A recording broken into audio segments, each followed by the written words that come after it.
Today I'm reading Psalm 78 from the Living Bible. O my people, listen to my teaching. Open your ears to what I am saying.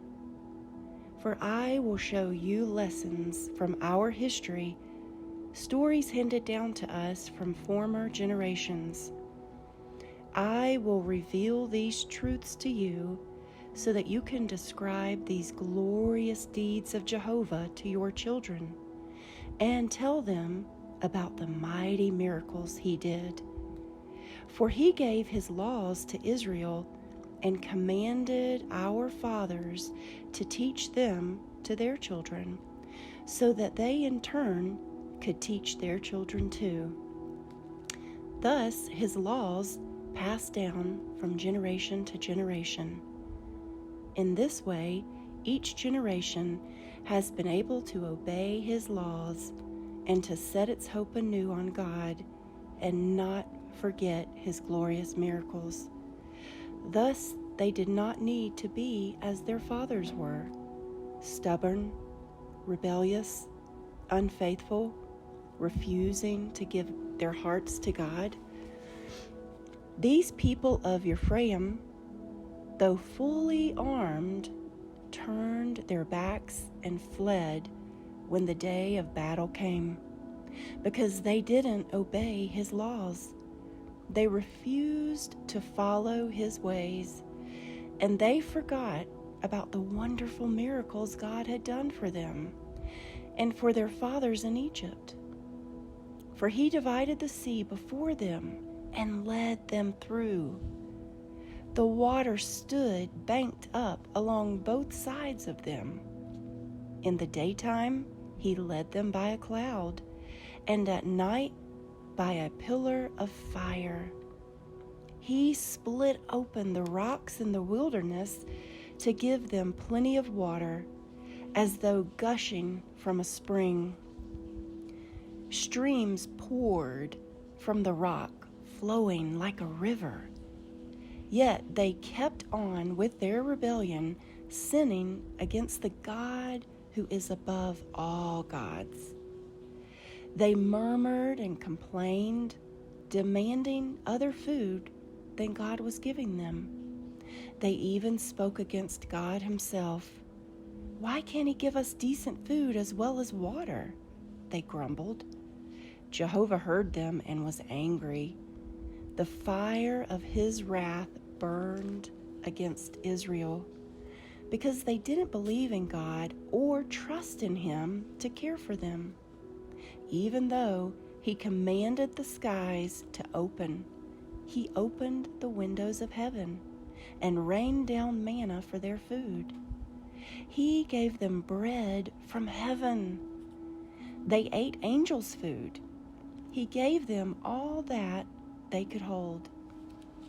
And he led forth the east wind and guided the south wind by his mighty power. He rained down birds as thick as dust, clouds of them like sands along the shore.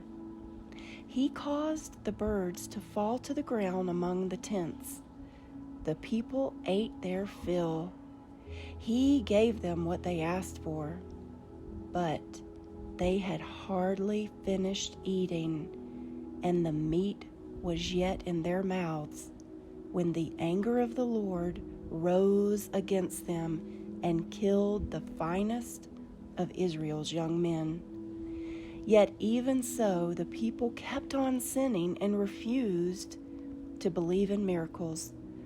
So he cut their lives short and gave them years of terror and disaster.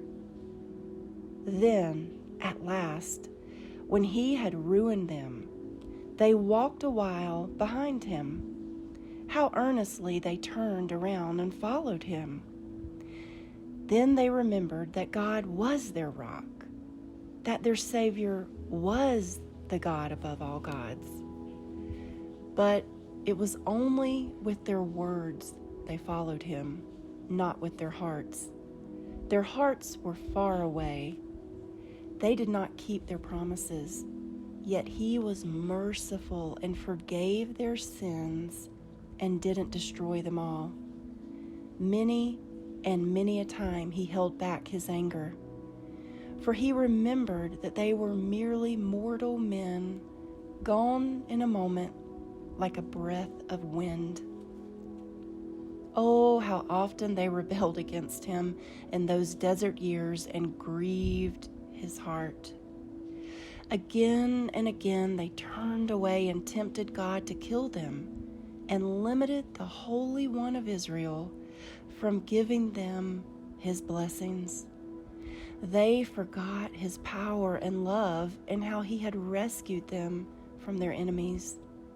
They forgot the plagues he sent upon the Egyptians in Tanis, how he turned their rivers into blood so that no one could drink, and how he sent vast swarms of flies to fill the land, and how the frogs had covered all of Egypt. He gave their crops to caterpillars. Their harvest was consumed by locusts. He destroyed their grapevines and their sycamores with hail. Their cattle died in the fields, mortally wounded by ice balls from heaven. Their sheep were killed by lightning. He loosed on them the fierceness of his anger, sending sorrow and trouble. He dispatched against them a band of destroying angels. He gave free course to his anger and did not spare the Egyptians' lives, but handed them over to plagues and sickness. Then he killed the eldest son in each Egyptian family, he who was the beginning of its strength and joy. But he led forth his own people like a flock, guiding them safely through the wilderness. He kept them safe, so they were not afraid. But the sea closed in upon their enemies and overwhelmed them. He brought them to the border of his land of blessing. To this land of hills he made for them. He drove out the nations occupying the land and gave each tribe of Israel its appointed place as its home. Yet though he did all this for them, they still rebelled against the God above all gods and refused to follow his commands. They turned back from entering the promised land and disobeyed as their fathers had. Like a crooked arrow, they missed the target of God's will. They made him angry by erecting idols and altars to other gods. When God saw their deeds, his wrath was strong, and he despised his people. Then he abandoned his tabernacle at Shiloh, where he had lived among mankind, and allowed his ark to be captured. He surrendered his glory into enemy hands.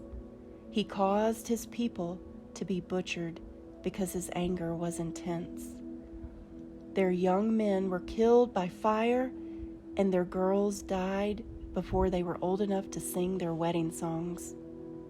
The priests were slaughtered, and their widows died before they could even begin their lament.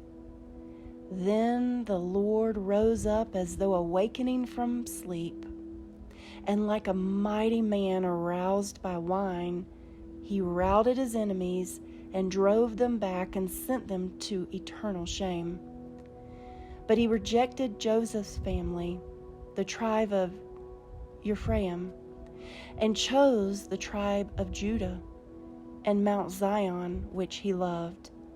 There he built his towering temple, solid and enduring as the heavens and the earth.